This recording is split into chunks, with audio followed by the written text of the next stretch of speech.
Welcome, Sagittarius, to your in-depth weekly astrology overview and zodiac forecast for week commencing the 4th of May for the ascendant, the sun, or the moon.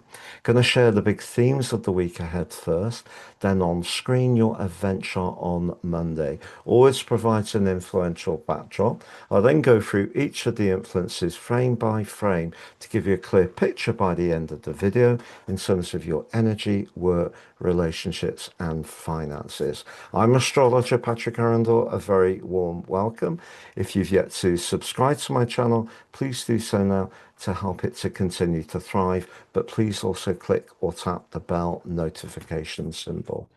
The full moon, which occurred at the end of last week, was particularly intense for you because it was in your 12th house, which can be very psychological.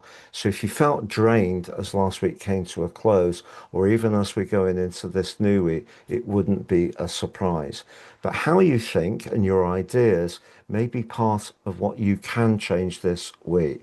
Not least because Mercury, the planet of communication, but also precision, moved at the end of last week to join the sun in Taurus.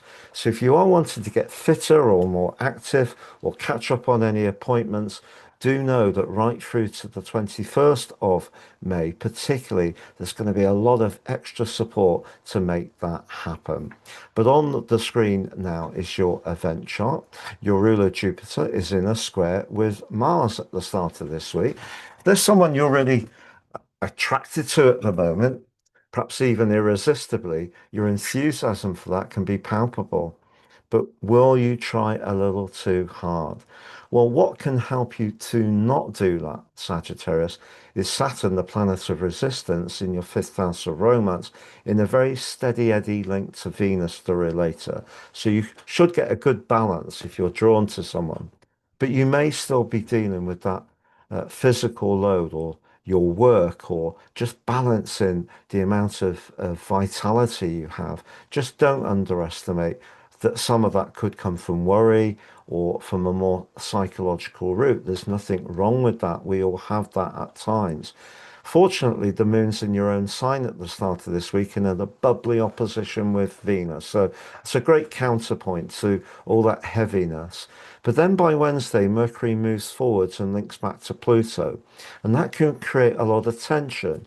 If part of your energy issue at the end of last week was because you're doing so much and someone else isn't doing enough, you need to have a conversation about it. But Pluto goes retrograde on Thursday for 5 months. It's a big deal.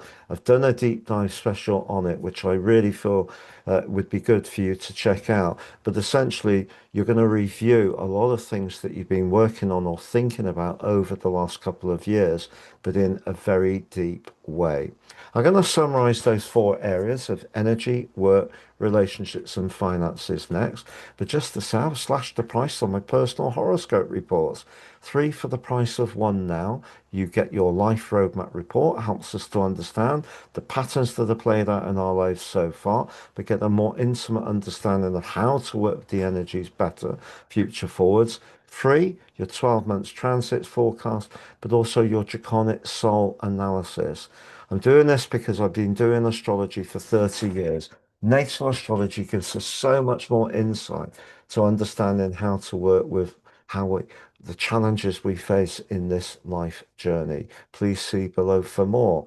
If you've yet to watch your May monthly forecast on the screen, your Pluto retrograde 5 month forecast I told you about on the screen, like to work with me one-to-one, please see my testimonials below. And if you've yet to sign up for your free daily written horoscope, fired to your device each morning, please see the link below to do so and get your early day celestial pit stop every morning.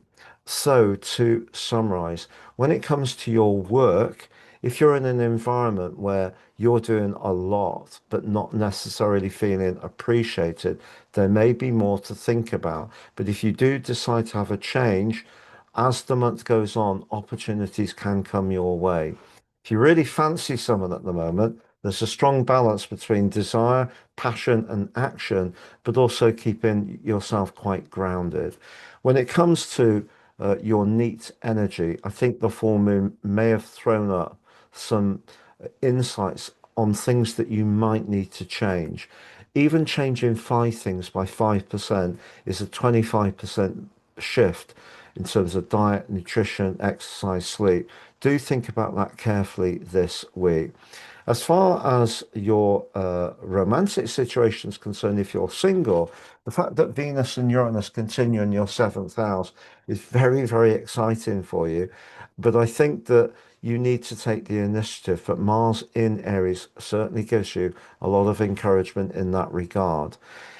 In terms of your professional situation, if you're wanting to do something for yourself, Jupiter's very entrepreneurial right through to the end of June. And I have to say, financially, around about the 10th of June, you could have something really delightful come in your way. More about that in upcoming forecast. Wishing you all the best, Sagittarius. Have a great week, and thank you so much for joining me.